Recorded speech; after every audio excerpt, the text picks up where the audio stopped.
Okay, today is Monday, August the 30th, 2021, and I just dropped off my daughter again. And today's topic is a little bit weird. And I hope I'm able to do justice. Let's see. So I initially wanted to sort of talk about life is suffering. What is suffering? Suffering is basically asking from life what life cannot give you. And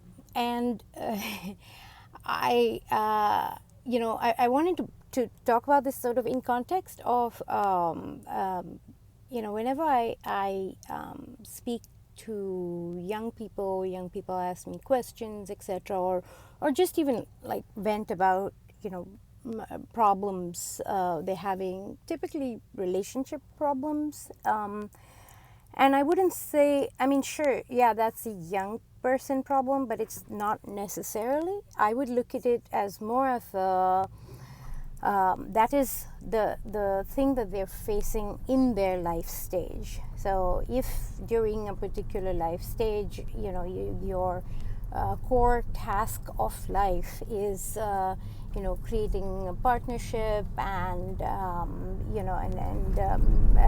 developing a good relationship, etc., then naturally most of your life is suffering problems will fall in that domain of say relationship, if you're of the age that sets up and initiates new relationships for the long term. Maybe when you're older you'll have the same things with regard to health, or with regard to like children's health, or children and children career, etc. So I'm going to focus on a specific example, and if you recognize yourself in this example, I'm not picking on you. I'm just bringing it up because I think it's a very pertinent and good example. So a young person says, let's take male example for this case, okay? This girl is ignoring me, and I really like her, and like she didn't say, like she's not, she didn't kind of get back to me, and I think she doesn't like me, and now what? And what's wrong with me? What can I do? Do I chase this person? Do I let it, like what do I do? What is wrong with me that she doesn't like me? That kind of thing. It's a question from a guy. Also of young, probably partnership type of age. So I'm like just reflecting on the question, right? This is a question given to me in writing. Okay, well, because the thing is, this sort of a question is not something you can just answer like straight up, do this, do that, because there are so many more nuances to know about the case. Like, how did you guys meet? What was the initial interaction? How long do you both know each other? How much of this person do you know? How much of yourself does this person know? What is your longer term interest in this person? What have you sort of communicated to this person in terms of what your interest level is? What kind of person are you? What kind of person are they? There's so much nuance to it that and anyways, given my general life too, I'm kind of busy all the time, which is why I even these videos, I've started making them while driving back, because it's like the only time I can like sit around and talk and think. Well, no, I think all the time. Anyways, so it took some time, like not some time, even maybe like a day. And I don't usually respond to emails within a day. Like I I just don't have the time, nor do I, because otherwise I'll just spend my whole day with email. But I was thinking about, what sort of follow up things are, because there was a lot in this person's question packed in. And like, I think, God, maybe was it less than a day? I felt like less than a day to me. I got a response back, like another follow up. Oh my goodness, did I ask you something wrong? Like, or see, I interpret it as because it was like too much.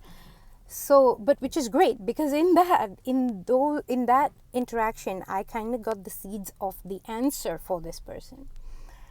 Did I ask something wrong? Like, and I'm like, no, you didn't ask something wrong. I'm just still thinking. And maybe I'm slow, but in that, I thought about it. Wait a second. So this girl who you say has not responded to you, or is not as like, I don't know how to even like the words for it. Like you hit the tennis ball, they hit it back, they hit it back, they hit it back. Like if you feel like you've not got that kind of reciprocity, could it be that maybe like you want too fast of a response than this person even is capable of? Which then brings me to, what is the speed in a relationship? What is the pace that is right in a relationship? How fast does a person or how the more general thing is, in choosing a relationship for yourself, for your life, how important is it to meet someone and match with someone who matches your speed of reciprocity? Is it important? If it's important to you, then that's, I would say, a very good flag, that, maybe this person is not the person for me if they cannot match my speed of interaction. On the other hand, in a very long-term situation, like, you may not have that kind of speed of response sometimes, because it's just, just fast forward yourself. If you're a young person, 10, 20 years in the future, you have a job, you have a career, you have children, you think that a person is going to not get back to you so quickly, but do you think that that there's nothing else in your life to do than just volley with each other continuously? And as necessary as I'm saying this, knowing fully well that it's necessary to be able to volley like that with each other, back and forth in a long-term relationship on a sort of quick basis, if you want to have that kind of connection, so to speak. Or maybe that much connection at the get-go makes the need for that to happen later on, all the time, ongoing, even less, because you kind of know how somebody would respond on a certain topic or on a certain dimension. So anyways, so how does this tie with the whole life is suffering thing? Well, I had heard this really good story from this monk named Ajahn Brahm, who I've had the pleasure to meet him. I've had the honor and pleasure, because he's just such a wonderful, warm, kind-hearted person. I've had the honor to meet him and to be on 3 of his 9-day silent meditation retreats, and he's truly a profound person. But he tells this very funny story, and you can find it, direct from the horse's mouth, so to speak, on YouTube. He talks about these 2 sisters came to him. One sister was complaining about her husband, that he's whatever you complain about your husband, that he leaves the toilet seat up and whatever. And then and he was talking about how the other sister the younger sister was saying that she's trying to find a partner, and whoever she dates, it just lasts for a little bit and then it doesn't last. And the older sister was debating divorcing her husband. The younger sister couldn't find a husband, and they both, complaining to Ajahn Ram, and he said, I can see the solution right here. Why don't you share? Like, you divorce your husband and let your husband marry. I mean, obviously he was joking, but I thought it was funny, anyways. And he said that basically what the married lady was having was called married person's dukha, and dukh in Hindi means suffering, sadness, quite literally. And we say dukh, but in it's dukkha, for all the Americans and anybody who doesn't speak Hindi, because it's spelled like D-U-K-H-A, because I guess you can't pronounce it as just D-U-K-H, otherwise people will say duck. So he said the older sister had married woman dukkha, and the younger sister had single person dukkha. And so okay, like, how can you fix this? Like, okay, maybe you become a monk.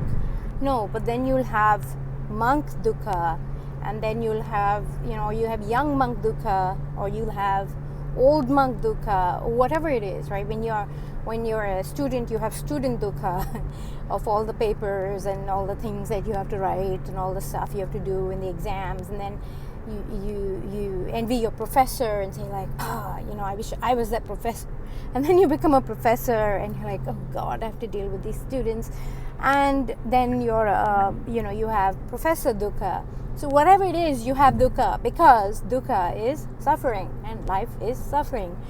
And he said, and that's just an existential issue. Okay, everybody across time, across everything. And okay, I know it's something that came up from the Buddha, but frankly, something that Dr. Jordan Peterson, who I really enjoy, he also speaks about this, about how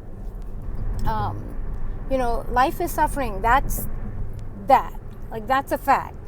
But you can go ahead and make your suffering your own unique piece of hell. I think I may be even quoting him directly, but it's true, because you can sit around stewing in your suffering and really carve it into your own little fiefdom of hell if you want to, or you can sort of just take a step back and think about it more I don't want to say rationally, but from a point of view of more responsibility and personal agency. What can I do to hit the pause button, to remove myself from a situation, to introspect, to maybe do something different?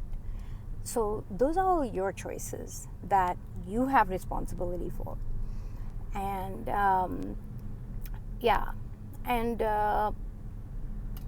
I hope this was helpful, because I guess the message I want to leave any of you who are listening to this with is, yes, there's crap in the world, stuff happens, but you can't you can, it's your life, you can do whatever you want, but you can either sort of renounce all agency for your life and say, this should happen to me and that should happen to me and whatever. I hope YouTube doesn't take down my video for saying shit. Anyways, I said it again now. Okay, but you can make that choice, because that's your life, or you can say, my life is messed up in these ways, and other people's life is messed up in these other ways. what can I do to capitalize on the best strengths that I have versus, to bolster, so to speak, bolster my armament, bolster what I already have and what I already bring, and make my life better, make the lives of those around me better.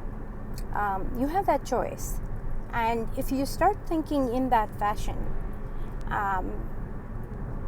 your suffering may not go away, because life would have to go away for suffering to go away. You don't want your life to go away. I mean, depends. Some people do, but generally I'm saying. So yeah.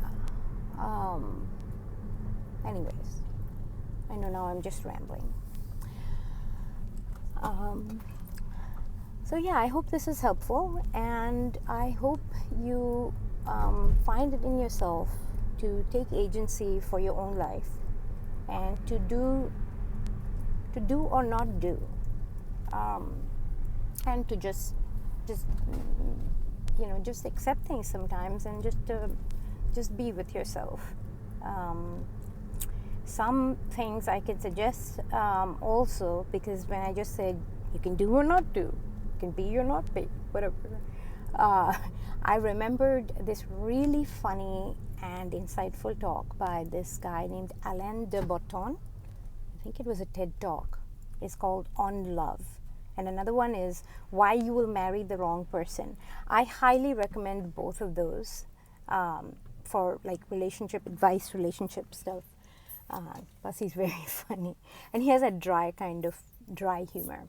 So anyways, I hope you enjoyed this. If there's any topic you'd like me to talk about, just leave it in the comments. If you like the video, that's terrific. If you don't like the video, that's fine too. Don't listen though in the future. If you don't like something, or you don't like consistently something that somebody says, don't listen to them. Your life is precious. Don't waste your time watching videos that you don't like. Just turn it off and go do something more fun with your life. Okay? Take care. Bye.